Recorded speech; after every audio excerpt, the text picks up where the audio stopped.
Bonjour à toutes et à tous, c'est Maëlys alias des mailles et des aiguilles. J'espère que vous allez bien.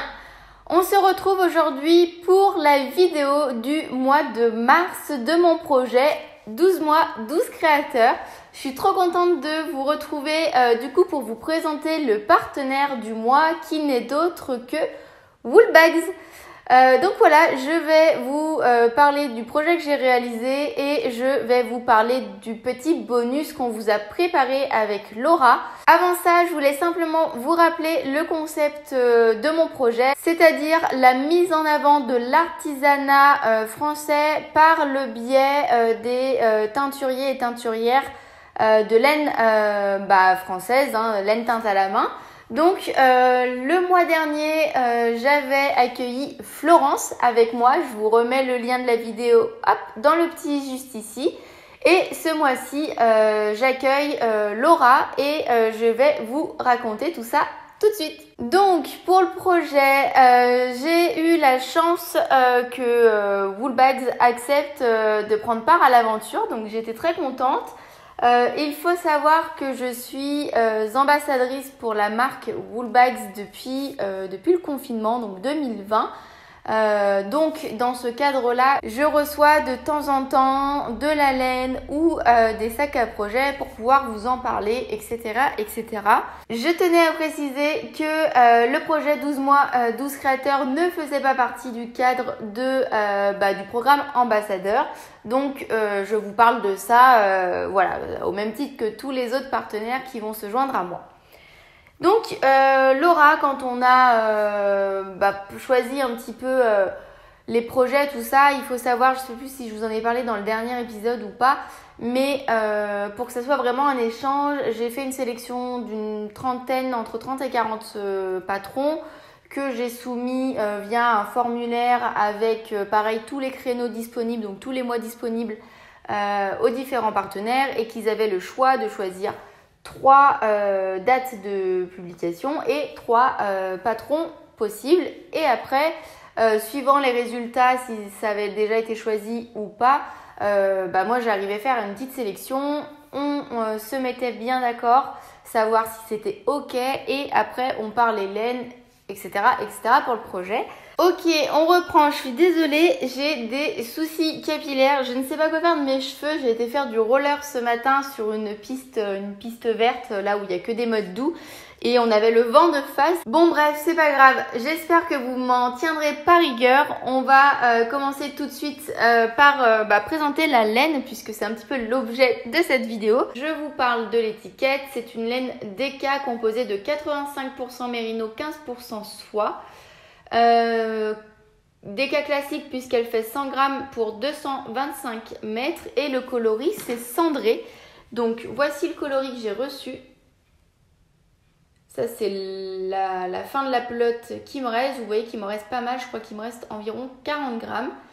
Puisque du coup avec un écheveau de DK, j'ai tricoté une paire de mitaines. Hop, comme ceci. Alors je vous montre, je triche pas, j'ai bien les deux. C'est ma première paire de mitaines, donc je suis super contente de pouvoir enfin en avoir, même si évidemment je vous parle de ça. Nous sommes encore en mars, donc normalement en mars, bon il fait encore un petit peu doux. Et ça fait une semaine qu'ici c'est le printemps, mais vraiment le printemps, c'est-à-dire qu'on peut sortir en t-shirt l'après-midi, il n'y a aucun problème, il fait entre 20 et 25 degrés. Donc bon, le timing tombe un petit peu, je vais pas dire mal parce qu'on va pas se plaindre, mais disons que oui, bon, les mitaines, c'est presque dépassé maintenant, mais peu importe, j'ai ma paire pour la saison prochaine. Donc j'ai utilisé environ 60 grammes pour tricoter une paire, sachant qu'elles sont assez longues, puisque hop, je vais vous les passer. Voilà, j'ai bien fait de mettre un t-shirt comme ça, vous pouvez bien voir comment elles sont. Et jusqu'à quel niveau elles descendent, sachant que bon, alors, puis je voulais mettre de travers en plus, il faut me le dire, la fille, la podcasteuse en carton. Sachant que bon, là, elles arrivent à ce niveau-là, mais moi je pense que je vais plutôt les porter, décidément, elles étaient toujours autant de travers, bon bref. Ça va être un petit peu chaotique cet épisode. Voilà, moi je pense que je vais les porter avec le bord replié, pour justement pas que ça me gêne et puis que je sois vraiment à l'aise dans mes mouvements.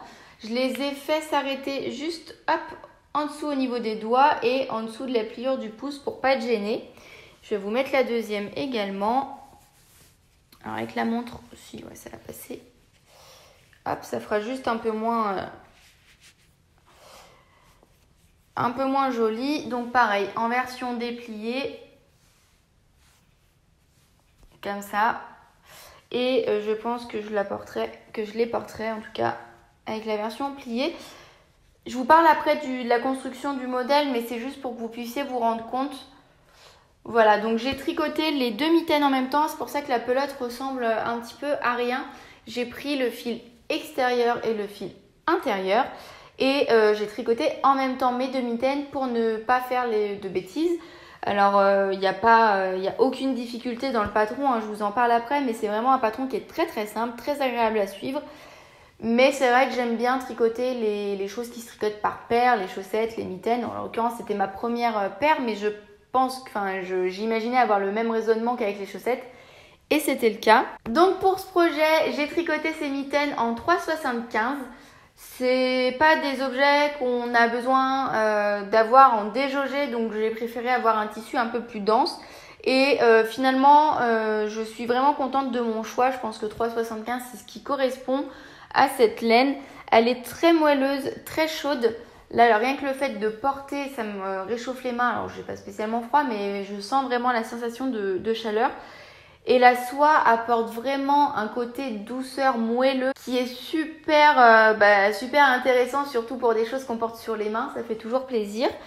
Je pense que je vais pouvoir soit faire une autre paire de mitaines peut-être plus courte, soit un objet, peut-être un accessoire style headband, où je me disais pourquoi pas des chaussettes, mais alors des chaussettes vraiment chaussons très basses, des soquettes mais en déca, pour pouvoir utiliser la fin de ma laine. Donc je vais voir ça. En tout cas, je suis très très satisfaite de la laine au niveau du coloris. Je vous l'ai dit, c'est le coloris cendré, mais je ne sais pas si vous avez vu. Il a quand même des petites nuances. C'est plutôt un coloris qui est semi-solide, voire solide, mais le travail de teinture à la main offre ces petites nuances-là. Je ne sais pas si vous allez vraiment les voir à la caméra. Moi, je les vois à l'œil nu. Mais du coup, voilà, c'est très intéressant. Et pendant que j'y suis, alors, je vais essayer. Moi, quand je vous le montre comme ça, je vois le petit duvet sur la laine. Je ne sais pas si vous allez pouvoir le voir. En tout cas, voilà. Donc, voilà pour le projet. Donc, pour le patron, c'est un patron de Julie Party. Donc, c'est aussi la personne derrière la boutique Lily Come To. Ce sont les Even Meets. Et c'est un patron vraiment très très simple à suivre. On commence à tricoter par le bas au niveau des côtes. Ce sont des côtes torse qui sont dans le patron torse uniquement sur l'endroit et en envers classique sur l'envers. Moi, comme je savais que je risquais de les porter retroussées, j'ai également fait des mailles envers torse. Alors c'est un petit peu plus long, mais c'est pas non plus insurmontable. Et du coup, j'ai des côtes torse aussi bien sur l'endroit que sur l'envers. Ensuite, on tricote un certain nombre de mailles, enfin une certaine hauteur, pardon, en donc jersey pour l'envers et jersey sur les bordures et point mousse au milieu. Moi, j'ai quand même arrivé à ce niveau-là, donc il y a peut-être 1 ou 2 cm de mes côtes. J'ai fait des augmentations parce que je les voulais quand même assez descendantes sur l'avant-bras. Et je me suis dit, forcément, l'avant-bras est un peu plus large que le poignet. Donc je me suis dit, hop, je fais des côtes, des augmentations, ça sera fait. J'ai commencé par tricoter la taille S qui comporte, je crois, 36 mailles de mémoire. Et en fait, sur le tour où j'ai fait mes augmentations, j'ai directement rajouté 4 mailles. Donc je tricotais une taille qui n'existe pas entre la taille S et la taille M qui comportait 40 mailles que j'ai simplement réparti 20 mailles devant, 20 mailles derrière sur mes aiguilles sans aucune difficulté. Arrivé à un certain niveau que l'on décide, voilà, le patron préconise une certaine hauteur, mais on peut aller plus ou moins loin suivant ce qu'on a envie.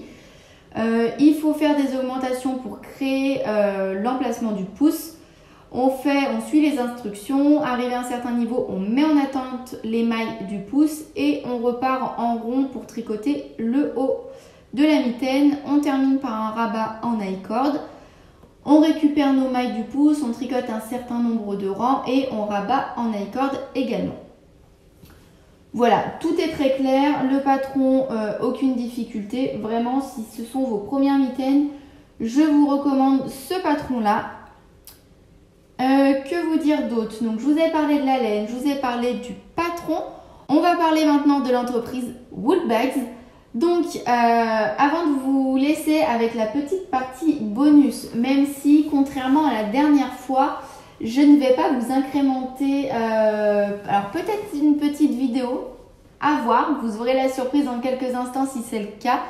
Mais la partie interview qu'on avait fait donc avec Florence, j'ai repris un petit peu les mêmes questions et je les ai adaptées à Laura puisque du coup le secteur d'activité n'est pas tout à fait le même. Même si elles ont en commun la teinture à la main de laine. Donc j'ai un petit peu modifié ça et vous pourrez retrouver l'interview en barre de description sous la vidéo. Donc pour y accéder, vous avez, quand vous n'êtes pas en plein écran, quand ma tête ne prend pas toute la place sur votre ordinateur ou votre télé ou que sais-je encore, en dessous, là où vous pouvez laisser des commentaires, etc., vous avez la boîte de description avec une petite flèche vers le bas ou un petit triangle, ça dépend. Vous cliquez dessus et c'est là en général où je vous mets tous les liens pour retrouver ce dont je parle, les chapitrages et tout et tout. Je vous mettrai du coup l'interview écrite à cet endroit-là. Voilà, donc pour vous parler rapidement de la marque a été créée en 2018 et a été fondée par Laura, du coup, qui habite en région parisienne. Et c'est une entreprise familiale puisque sa sœur, sa maman, son papa, son beau-frère et sa fille participent également à l'aventure. Donc c'est super chouette, c'est vraiment le genre d'entreprise que j'aime, l'entreprise française et familiale. Si vous ne connaissez pas encore Woolbags, je vous invite à découvrir ce qu'elle fait, notamment en petit teasing. Je vous ai apporté ce que j'avais pu tricoter ou que je vais tricoter grâce à leur laine. Donc j'ai tricoté 7 paires de chaussettes, donc une paire de sockets et le coloris ici, là le coloris marron qui est en proportion la plus importante dans cette paire, c'est le coloris noisette de chez Woolbags que j'aime beaucoup et si vous lisez l'interview, vous verrez que je ne suis pas la seule à beaucoup apprécier ce coloris. Donc j'ai également acheté, et ça va arriver sur mes aiguilles, ce kit à chaussettes. Alors c'est un mini que j'avais pris, je crois qu'il s'appelle en juste rose. Et ce coloris Dandelion, qui est un petit rose poudré avec des touches de violet, de orange, de rose un petit peu foncé. Très sympa, que je vais également transformer en laine à chaussettes. Mais Woolbags, il ne faut pas l'oublier, avant tout était une marque, et qui ne l'est toujours, mais a commencé en tout cas par créer des sacs à projet de tricot. Et je vous ai ramené mon sac en cours préféré, mais vraiment mon préféré parmi tous ceux que Woolbags peut faire.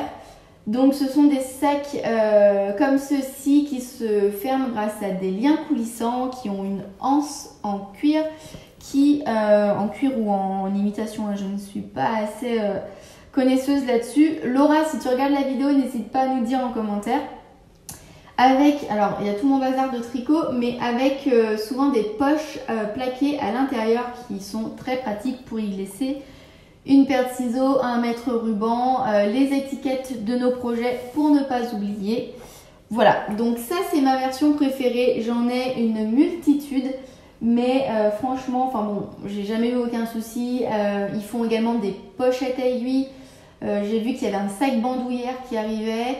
Enfin voilà, il y a plein d'accessoires. Il y a plein de types de sacs. Alors plusieurs types de sacs différents, plusieurs tailles différentes. Les tissus sont toujours super, mais super mignons. Les choix de couleurs sont faits avec énormément de goût. Enfin bon, je pense que vous connaissez Woolbags, mais si jamais vous ne connaissez pas, n'hésitez pas à aller voir leurs réseaux sociaux ou leur site internet parce que hormis faire de la laine teinte à la main qui est vraiment l'objet de la vidéo du jour, ils font également plein d'autres choses, les stoppers de mailles, enfin bon, tout un univers très sympa et je suis sûre que vous y trouverez votre bonheur. Et voilà, cette vidéo touche à sa fin, j'espère qu'elle vous aura plu. Je me suis beaucoup amusée à la tourner encore une fois.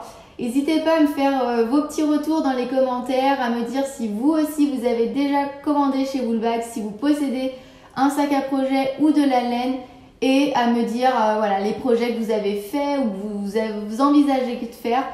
Moi, ça me fera beaucoup plaisir de pouvoir vous lire.